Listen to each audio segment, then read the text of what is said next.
Salam is trying to connect.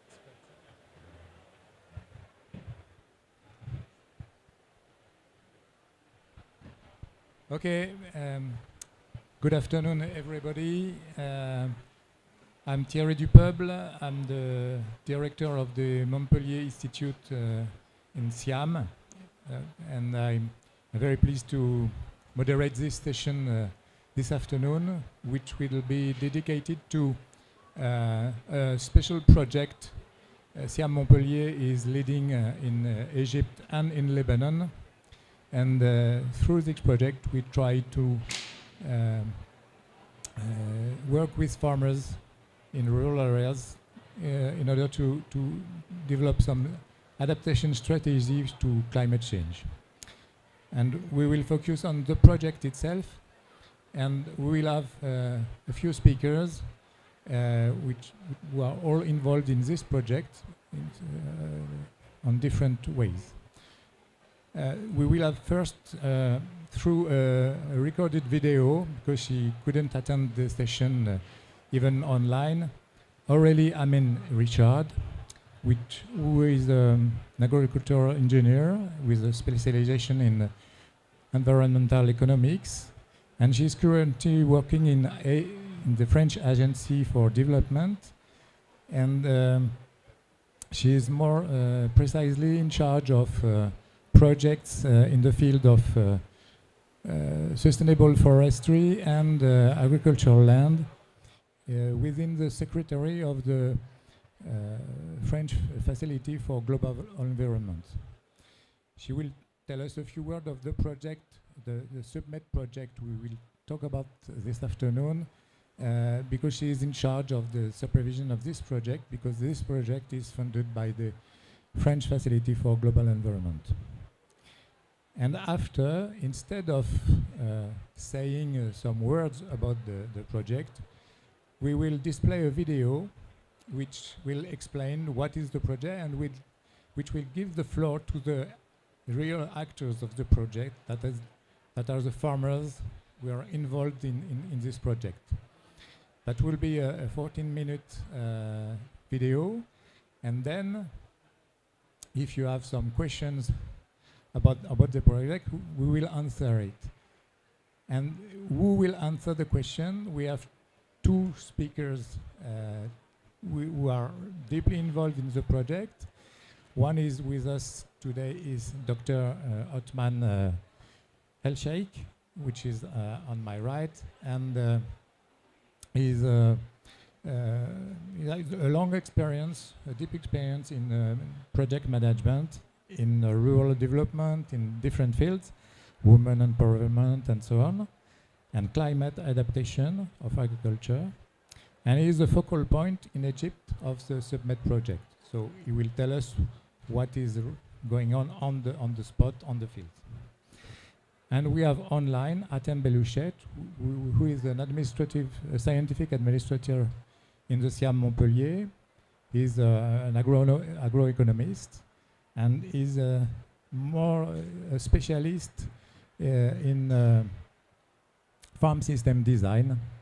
And his research are at the heart of this project to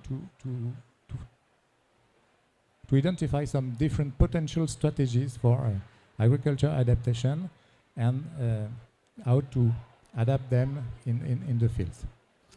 So he will be online to answer a question, and also online Salem Darwish, who is a Lebanese doctor, specialist also in farm system design, and he will tell us about his implication in this project. Okay, so and at least we'll have last speaker, which is Yasmin Seguirat, and she will tell us about some aspects that are very crucial in all the projects that Siam Montpellier and SAM in general is leading. That is how to make sure that women are also included in the project, and how make it a constant characteristic of our project and our activities. So now let's start with the speech of Aurélie Amin Richard, which has been, as I said, recorded. Hello everyone, dear attenders. I am Aurélie Amin Richard, Project Officer on Agriculture and Forestry at FEFEM Secretariat, the French Fund for Global Environment. FEFEM is supporting innovative projects, innovative initiatives for environment and development in developing and emerging countries, with a focus of its activities, 70% of its activities, toward African continent. And FEFEM is contributing to the 3 Rio Conventions on climate change, biodiversity and land degradation. And in particular, in Mediterranean region, rural populations and territories are facing fast evolutions regarding climate change, with high vulnerability to water scarcity, episodes of drought and land degradation. And that's why FEFEM is supporting SupMed project in partnership with SIAM and national authorities in Egypt and Lebanon.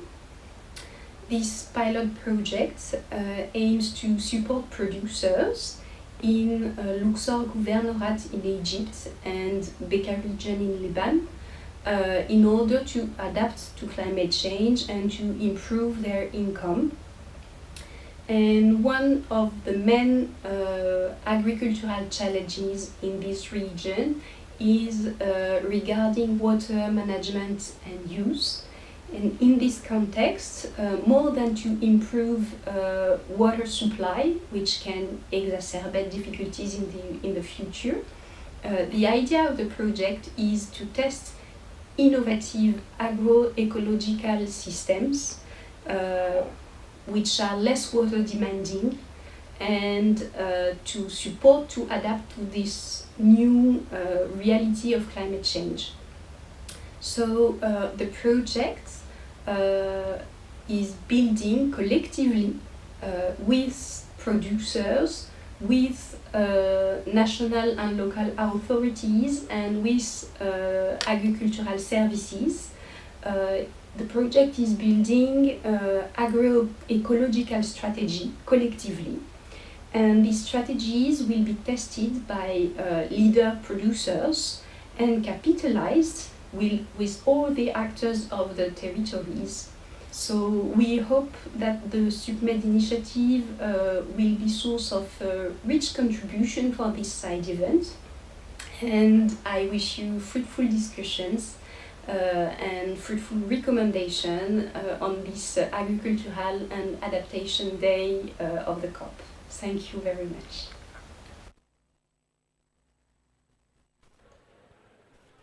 Well, thank you, Aurélie. So now we'll speak about the project itself. A few words before we display the video. That is one of the projects SIAM Montpellier is coordinating and dedicated to agriculture adaptation facing climate change.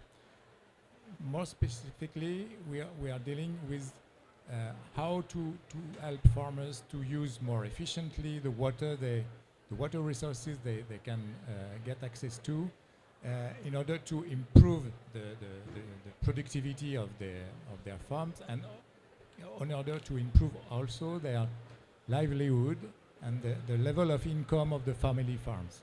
Okay, so that is very important to have that in mind, because it's not only an agronomic project dealing with techniques and technical improvements to increase the yields and so on. It's also a project to improve at the territorial level the family farms livelihoods and the level of income when you deal with agriculture. So as I said, we have a video which is presenting the project and which is presenting the actors of the project that are the farmers themselves who are involved in this project. So now we can display the video. Thank you.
I pledge to work on decreasing the consumption of the irrigation water. I pledge to cooperate with my neighbor farmers. I pledge to maintain the natural resources and adapt with the climate changes.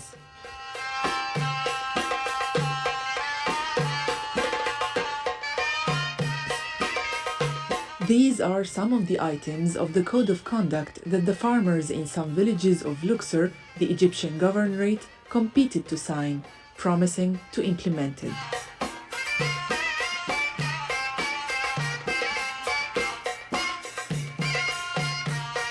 هنوقع الميثاق لأن هو ده الميثاق ده اسمه ميثاق شرف. الميثاق من أحسن الحاجات اللي عاوزين نلزم بها المزارع. أنا هوقع على الميثاق وعاوزين الرشد في المية. مبسوطة بتوقيع الميثاق عشان ترشيد المية. رح نحافظ على أرضنا ونحافظ على المية ونحافظ على زراعتنا لأن إحنا أكل عيشنا دي. أنا ملتزم بيه. إحنا ناس مزارعين هنا وبنشتغل طبعا هنا معناش غير أكل عيشنا هو الزرع ده. أنا مبسوطة إني هوقع على الميثاق ده. دي حاجة كويسة بنوعدهم إن إحنا نلتزم بكل حاجة هم أدوها لنا. نطلب من الدولة إنه تضل تعيننا وتساعدنا تاخذ منا القمح لحتى لو خفت الماء القمح فينا نسقيه. We had a serious water problem affecting our irrigation and our whole production. التفاح مش عم بينباع، وإذا انباع عم بيروح بالأرض، يعني أسعاره تعتير. Their signatures hold the fragrance of their ancestors' struggle in building a civilization that taught the world the irrigation and agriculture, and its relation to the nature and its components reached the level of sanctification. Their signatures also hold a hope to improve their lives and living circumstances, and facing the challenges that face them, and on top of them, the climate changes.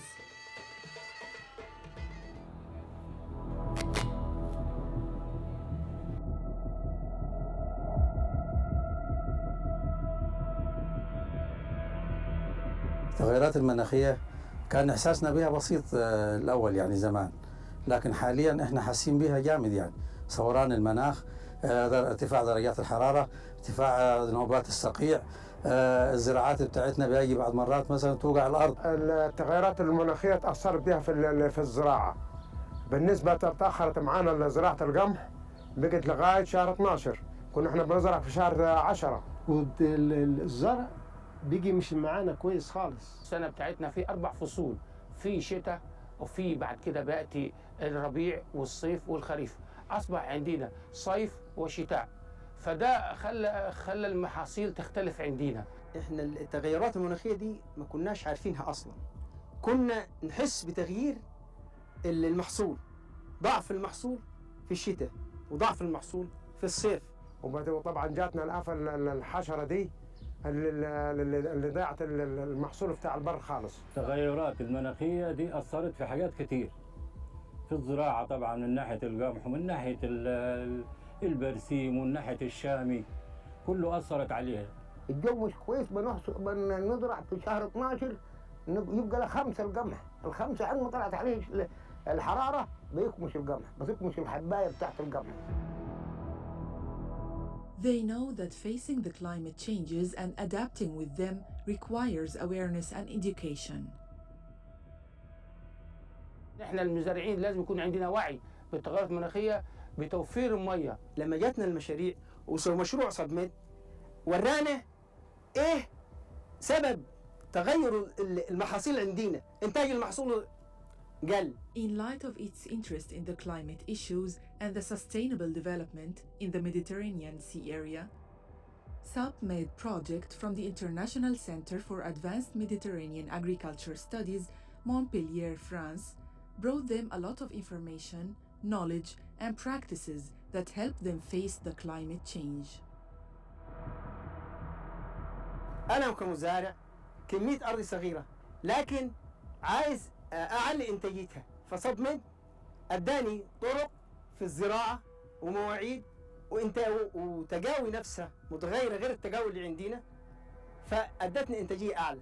مشروع سبميد ده أول حاجة عرفنا ماهية التغيرات المناخية وإزاي نخفف أثرها علينا وإزاي ممكن نحصل على إنتاجية أعلى بدل ما كانت الإنتاجية بتنخفض بسبب ارتفاع درجة الحرارة وموجات صقيع في الشتاء مفاجأة. اتعلمنا من المشروع في زرعة الشتاء في القمح على مصاطب يرشد معانا المية طبعا، بالنسبة عشان الغمر ده مش بينفع الزراعة بتاعته بنجيب إنتاج ضعيف، لكن المصاطب بتجيب إنتاج عالي. احنا طبعا عملنا دورات تدريبية من مشروع سبميد وتعلمنا ان احنا في زراعات القمح ان احنا نزرع على مصاطب وفي تجميعات بدل الزراعات المفتتة. انا يعني معي نص فدان، لما يبقى اللي جنبي واللي جنبي هنقدر برضه ندخل الميكنة الزراعية الحديثة.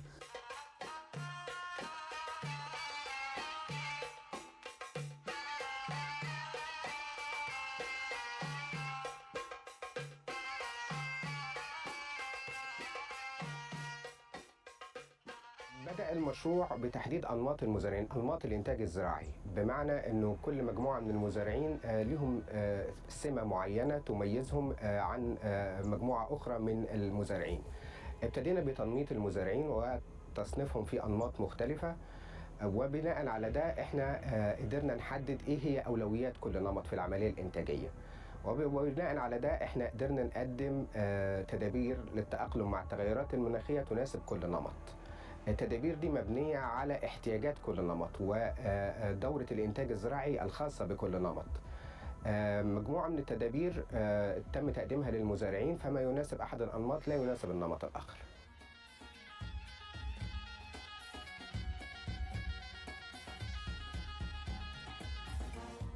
The project also held the message to the farmers in the Lebanese spots that face many challenges due to the climate changes.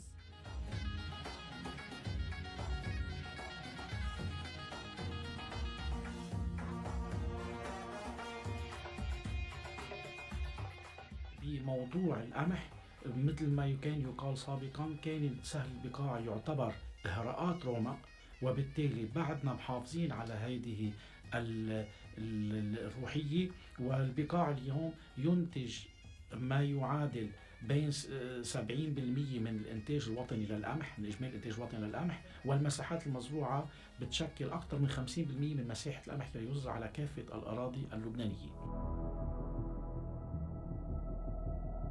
The fragility of the environmental and climate situation in the Mediterranean area is no secret to anyone. That area of which many places are threatened by the rarity of water, drought, soil degradation, and lack of the agricultural productivity. In a time in which many of the Mediterranean countries, especially in the south, need to achieve the sustainable development with its environmental, economic, and social dimensions to improve the quality of the citizens' lives. The project is keen on the close cooperation with the civil society in implementing the different activities. In Egypt, the Egyptian Association for Sustainable Development in Luxor, and in Lebanon, the Regional Cooperative Union in Bekaa.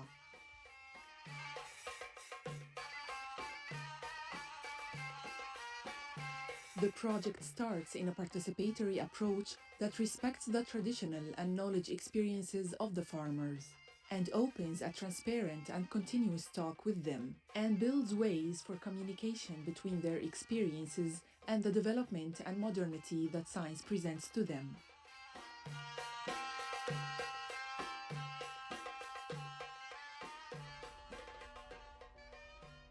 What is innovative in SupMed project, I will say, is the way to consider the decision. As I said before, the idea is to propose innovations and to test them. So the elaboration the innovation will be based on two main issues. The first one is to discuss with farmers, to put the farmer in the heart of the decision and to see with them what are their constraints, what are their opportunities. And from that, we are going to elaborate adaptation strategies that take into consideration their constraints and their opportunities. Then the second innovation, which is very important also, is to make experimentation, or what we call virtual experimentations. So we are going to use models, and those models should represent the decision at field and farm scale. There is a special interest in the social consultation meetings and workshops.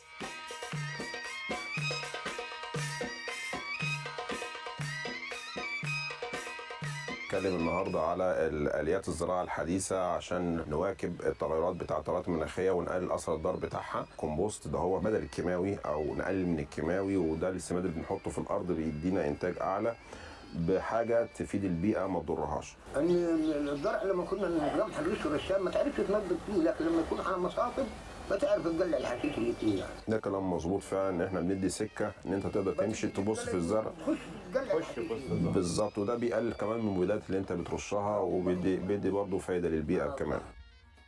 The MENA region suffers from a sharp increase in population and limited natural resources, in addition to the constant exposure to weather fluctuations that negatively affect food security.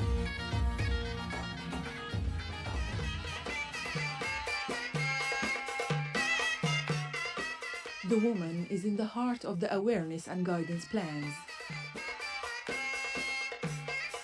في حلول كتيرة جدا علشان نقلل من مشاكل تغير المناخ، زي ان احنا بنعمل توحيد حيازات.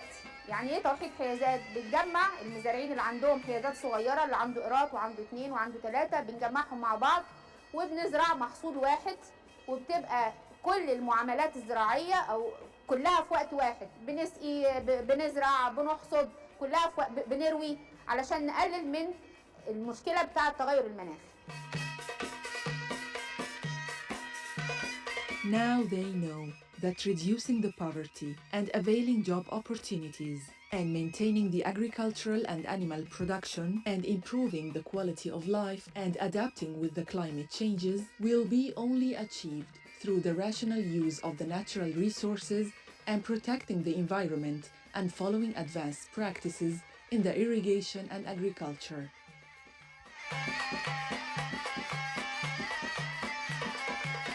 A complete system that changes from words into actions, into a pledge and a commitment, into a code of conduct.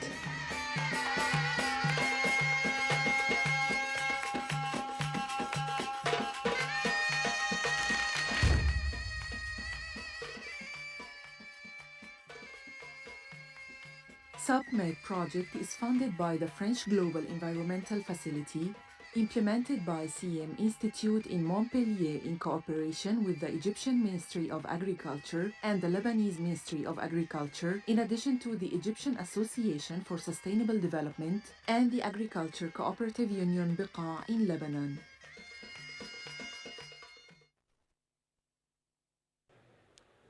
Okay, so I think this video is very effective to understand what is this project, but I think we will go now into more details on some subjects. I will first ask Dr. Othman Al-Sheikh, about the code of conducts and the implication, the involvement of the farmers in this project.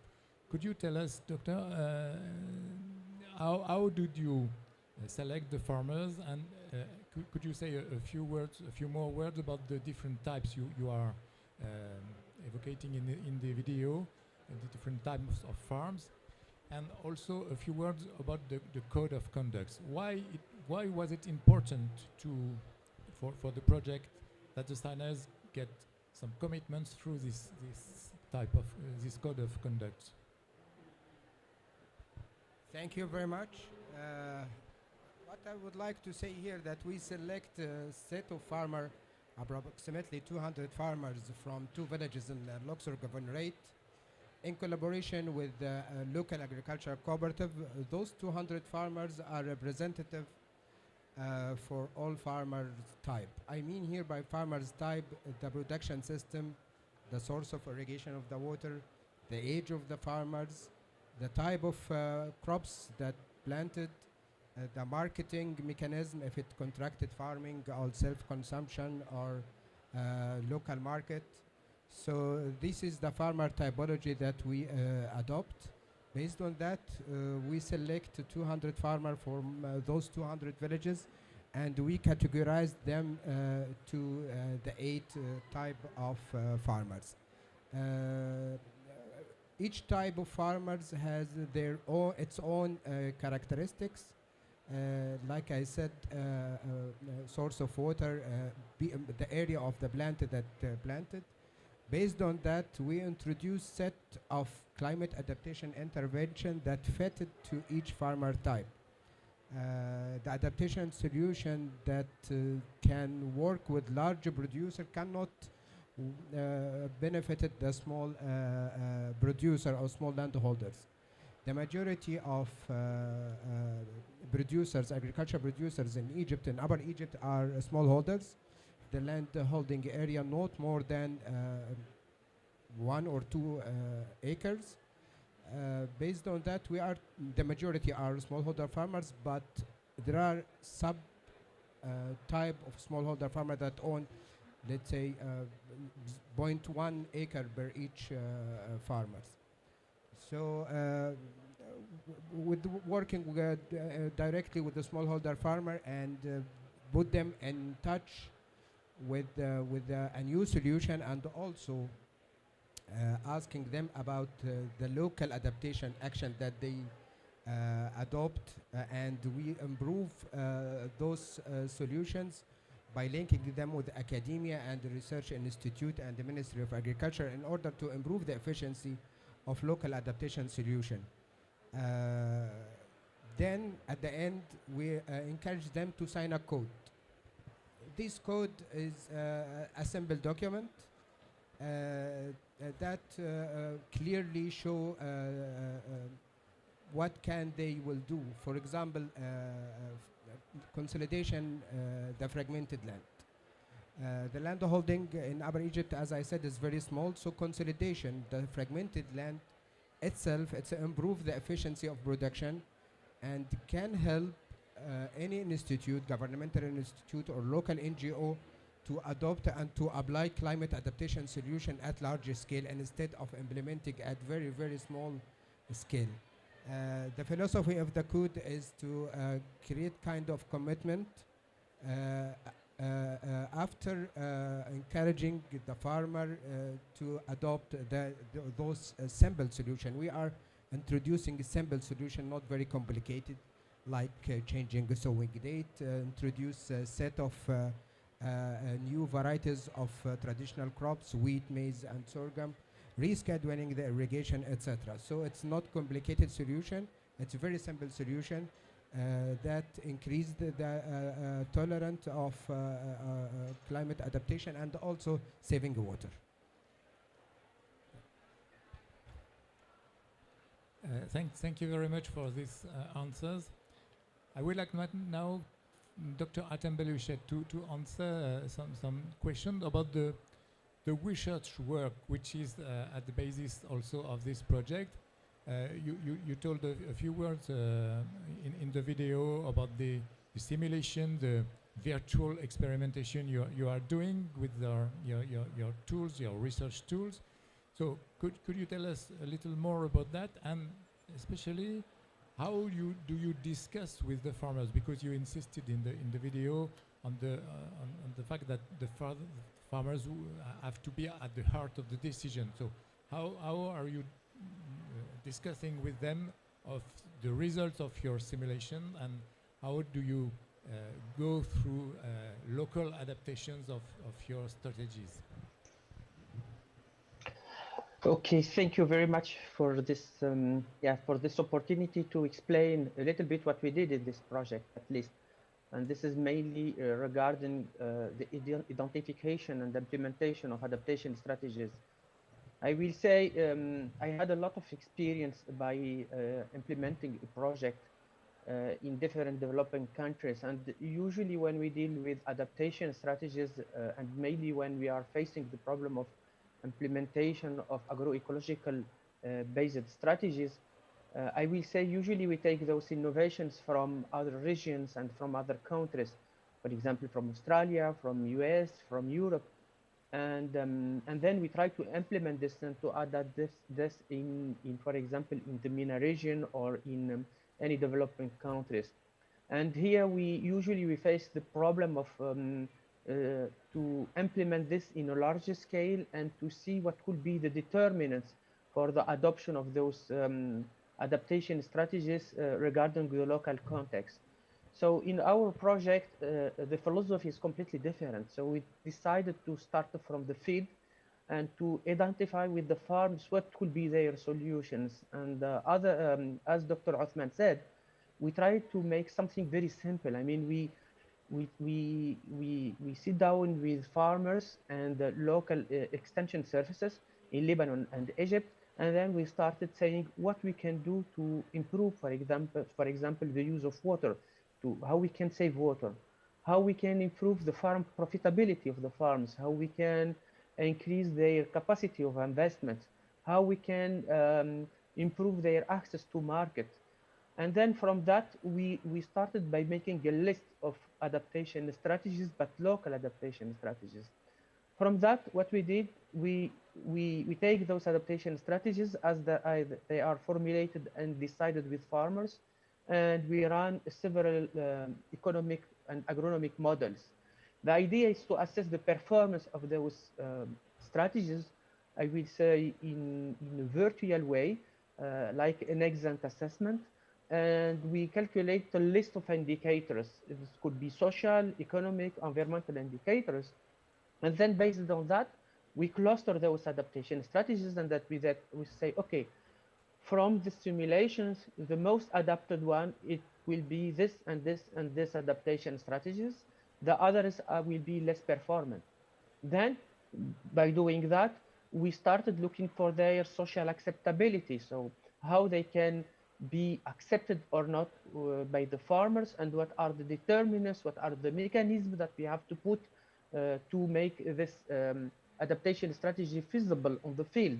From that, we defined this chart, or what we call code of conduct, and we said, okay, we will give you all the needed support to make it. And this support, it's not only from the project, but those supports come also from the local authorities. But we have to adopt this adaptation strategy, and you have to make them on the field. The farmer also gives us finance part of this adaptation strategies. So it's like a win-win collaboration between us and then the farmers. And from that, the other issue on which we are working a lot is to make this connection between the farmers, their product, and the market. The idea is to reduce the risk regarding the price. And as you know now, we have this problem of volatility prices. So the idea how we can make this volatility less important in this area, how we can make this connection between market and those farmers. And the last point that I want to mention here as an innovation, it's to involve in this in all of this work policymakers. In Lebanon is as national scale. That means the Ministry of Agriculture is involving with us in the development of those adaptation strategy, and they are willing to learn from those adaptation strategies to feed their policy, their agriculture policy or agriculture strategy that they are developing now. and it should be at least be ready in the next 2 years. The same thing in Egypt, but in Egypt, the request it was to feed their regional climate adaptation strategies. So they already developed it, but they are looking for making it feasible and implemented on the field by defining a list of actions. So they are also associated with us to learn from the project to see what could be the concrete actions to be to feed their regional adaptation strategy. So here it's the whole, let's say, steps that and strategy that we defined in our project and that we want to implement. So yeah, thank you. Thank you, Dr. Belouchet. And I will ask now Dr. Salem Darwich from Lebanon, if he's connected, yes. And I would like him to say a little more words about what was saying Dr. Belouchet just at the end of his speech about the way that policymakers can be inspired by such projects. How in Lebanon, because maybe I forgot to mention that you were advisor of the Ministry for Agriculture, and how are you taking into account such a project in the design of the policies you are thinking of for the development of agriculture in Lebanon?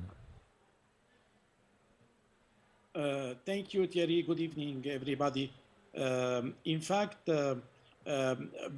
regarding SupMed in Lebanon, we before implementing the project, we make several meetings with local actors, ministries, green plan, and so on to see what are they doing. And in fact, they have a grant or a loan from IFAD regarding construction of hill lakes, and we have also the construction of hill lakes. So we are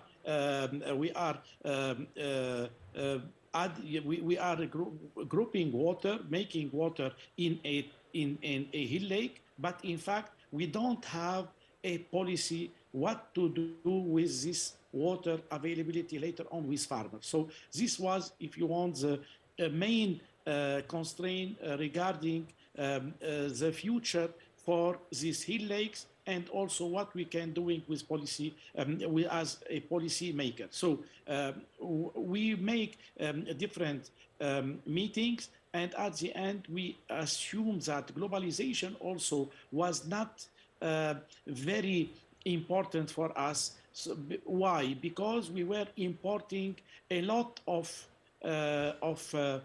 seedlings for fruit trees, for olive from different countries, and sometimes they were not suitable for our land, especially for north of Bekaa. So we agree that we are going to improve what we have as local production, because these varieties exist long time ago, and they are adapted to the local context and microclimate context at Hermel. So we put together that we'll make a nursery for seedlings, for cutted seedlings for olives, and later on with almonds. So it was our first, if you want, interest as policymakers that we need to grow the local varieties suitable, and when we can make adaptation regarding climate change and also regarding production.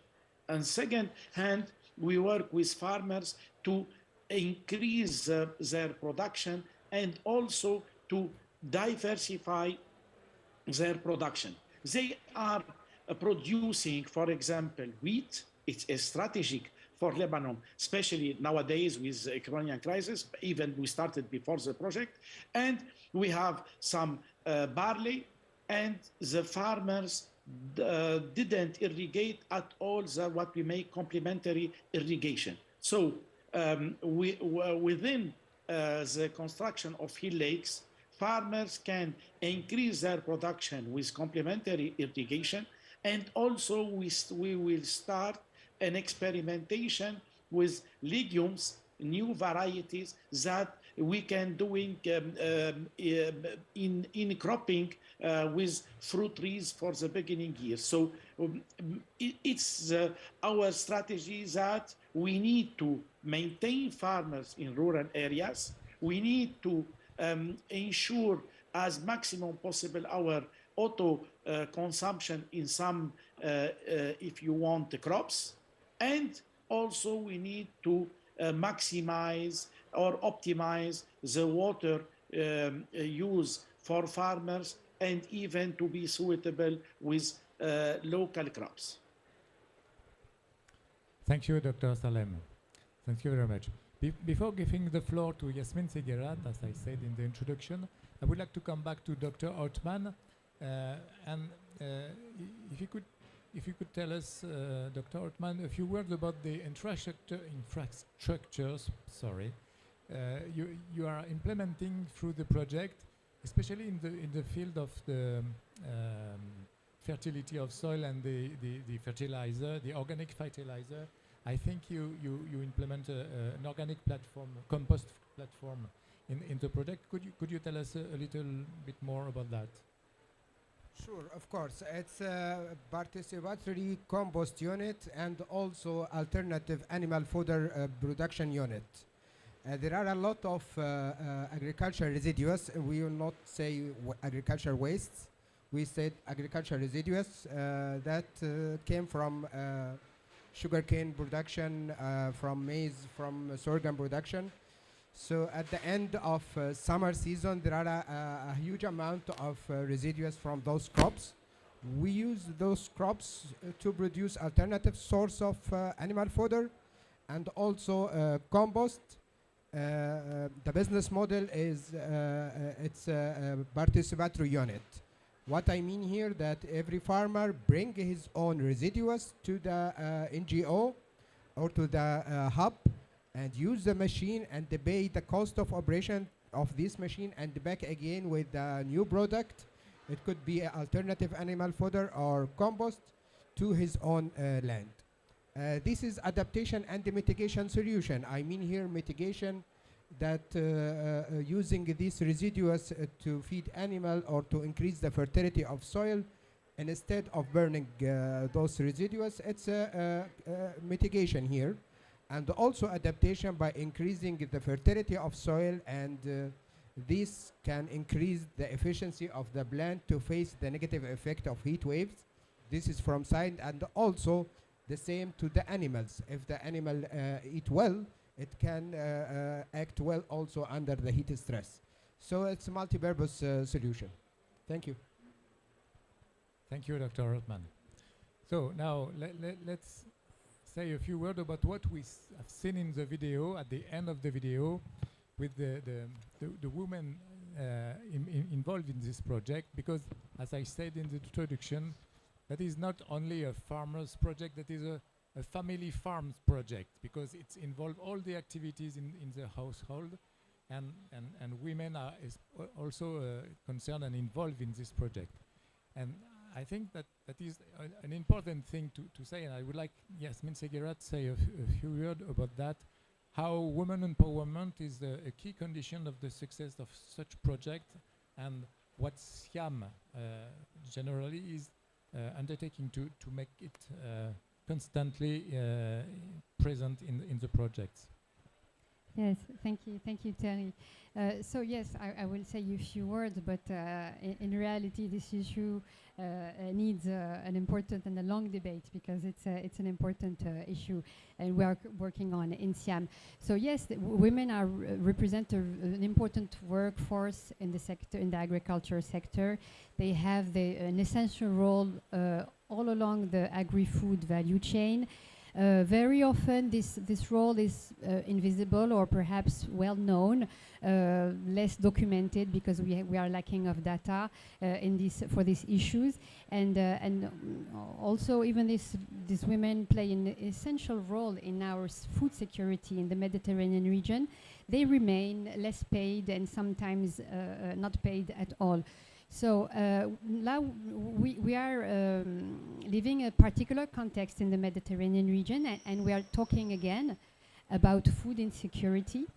And it is important, as food insecurity is coming back, to integrate absolutely a gender perspective into the solutions that we have to provide, because the impacts of climate change on food security, the impacts of crisis on food security are not neutral gender, and there are no other more climate dependent sector than agriculture. So it is impossible for the SIAM to talk about women's leadership for climate solution without also addressing the fact that women's leadership need to be highlighted in the transition for agri-food systems. So today, our food systems, so the production, but also the consumption patterns are changing. And because the crises are inviting us to change. And we must ensure the most possible to have a transition that give the voices to women and give the places to women to take part of the decision making. And for example, to this end, and what it's important that women are so involved in this project that was presented in SupMed, and it is also a reality that we are starting to we are working on, and in the SIAM. And one example, for example, is that we are having gender equality plans. So these gender equality plans, the 4 institutes of the SIAM have them. The headquarters also has elaborated a gender equality plan, and it is the idea is to have a foundation on equal policy and women empowerment policy for the SIAM. We intend to promote equality, non-discrimination, of course, and women's empowerment in the food sector and the agri-food sector, but also in our workplaces. So one of the priorities in this gender equality plan is, first of all, working to build a culture of equality in the workplaces of the SIAM, in the Institute, and this objective is essential for us.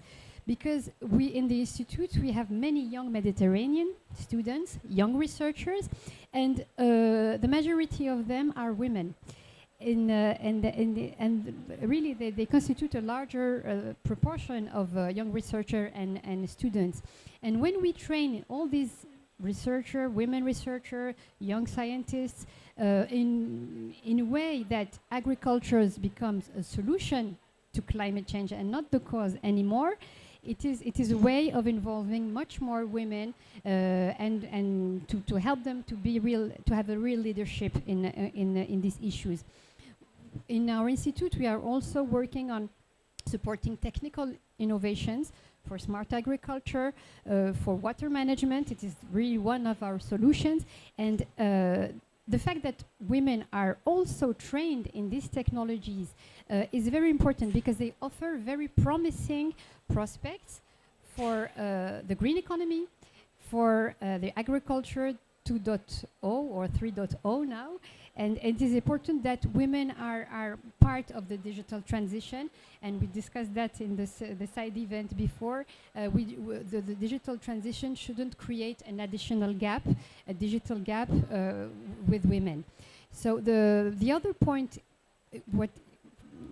to have a real involvement of women is to start to integrate and to systematize the gender analysis in our research and in our training activities. It is very important, because for agriculture science, it is quite new to have a gender perspective in these sciences, and perhaps the most important challenge for us is to raise awareness of teachers, of researchers, of students, of young researchers on the importance of integrating gender perspective in the fields of natural resource management, soil, and of course all the issues related to food security and sustainable agriculture. So we developed really many activities for this issue, and I will mention only one, because currently we are working with with the young students of the SIAM, but also young alumni. We are preparing a white book, which is a call for Mediterranean young people to have a more sustainable agri-food system, a more inclusive agri-food system. And what is interesting in this, for the preparation of this working group, is that we have 40 young researchers and students contributing, and a lot of them are women. So they are exposing their visions, their aspiration for the Mediterranean region, also the limits they encounter. And we invited them to formulate recommendations that will be discussed with actors of cooperation and development. So for the SIAM, it is one way to contribute to involve women, but also to help women to be more present in the areas of decision making. And it starts also with the training in women and students in these fields also. Thank you very much, Yasmin. As we have 5 minutes remaining, maybe we could get some questions from the audience or some comments from the audience. Yes? Thank you very much. It's very interesting, the project you have been developing in Egypt and Lebanon. And I would like to focus, because you mentioned different typology of farmers participating in the project. And I am interested in particular in some variables that could be a priori influence the capacity of adopting these innovations. First is the age of the farmer.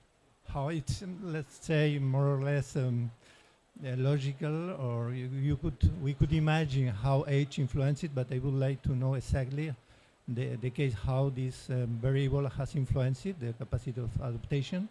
The second question is the cost of adaptation, because adaptation is costly, and in a lot of cases the farmers they have to do a big investment. Have they received some funds, some aid in order to improve or to ease the investment? And the third would be the capacity of cooperation among them, because in some cases the size is too an important variable in order to be able to adapt some new technologies or to do some changes. The size can be the size of the holding, the size of the holding. In some cases, if you are working with small or medium holdings, maybe a solution could be to ease the creation of cooperatives, in order that it was the cooperative that has the size enough to incorporate. How these three, let's say, variables has influenced the success of your project, and thank you very much, and thank you for the direction of notre collègue of Montpellier. Thank you very much. Thank you very much for your question. I will start from the last one. The land holding size. The majority of land holding size in Egypt is very small. And agricultural cooperative in Egypt is semi-governmental organization. It's working under supervision of Egyptian government.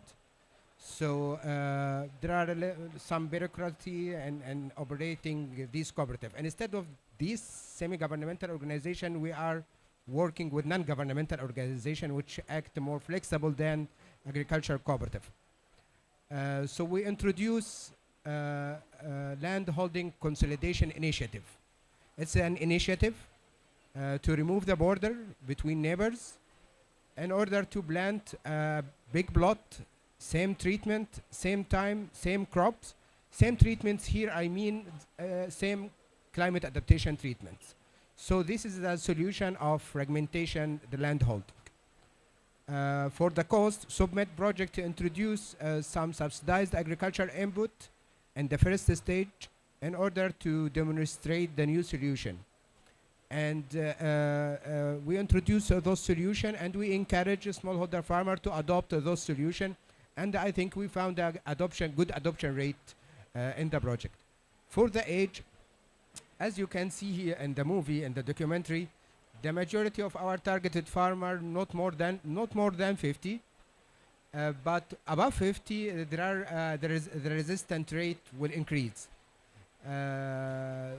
So we will go to his son at this time, maybe 20 to 30, asking him to encourage his father to adopt the new solution. But at the end of the day, demonstration field on the ground is better solution to introduce the new solution. And instead of PowerPoint presentation, lectures, everything. The farmers, when he walk in his village and he saw good field, he know better than any expert that this field is better than other field. And he will ask his neighbor. Based on that, we adopt farm-to-farm visits. Not expert to farm, but farm who will learn other farm under supervision of, indirect supervision of experts. Thank you. Yes, a very short. Thank you very much. I will just go in line with a little bit what Raoul was just saying, because he mentioned something very important. Adaptation has a cost, and it is not fair to put it under the shoulders of farmers to adopt for the sake of all the humanity. So this is why I don't know if it's possible to see now, maybe after this project, which is very good, is that the fact that you are working with farmers on solutions that they are going to adopt, or themselves they are showing good examples for others. But I think that we have to have a value of this adaptation. So it's either a non-market value, it's the awareness that you should raise among the consumers that are going to use these products, or even the value, the market value. So it means how it is to extend it to other projects where these products should be with an added value, economical added value, because they are coming from a specific type of agriculture, and that the consumer will be willing to pay the price because it is coming from a resilient, a sustainable agriculture. I think it is very fair to end the chain value and to bring it under the, until the consumer, and not to let it just under, because I was hearing that you are going to use very traditional varieties. They are adapted, but they are not so productive. We know it all. So someone has to pay for that. And I think that the next step is to bring and to see economically how it is feasible to set the right price for these type of products. I don't know what you think about that, if you have already a vision for the extension.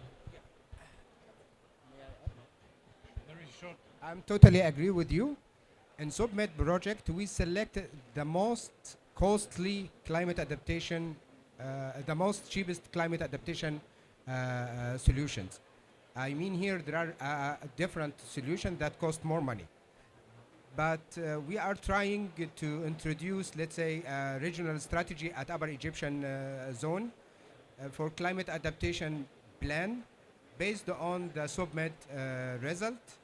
And we hope to find a source of fund to implement this plan at the Upper Egyptian zone in general. For marketing, I mean here that the majority of agricultural crops in Upper Egypt are traditional crops: wheat, sugarcane, maize, sorghum, and they supply these products to government of Egypt. So it's a good idea when they plant some vegetables. Okay, thank you. Okay, thank you very much. I think that was very accurate questions, but that there was supposed to be a specific session dedicated to this question to start answering them. So I would like to close the session by thanking all the speakers to have been there, either online or on the spot of the conference. Thank you very much for your intervention, and okay, see you next for the result of this project and for other projects. Thank you very much to all.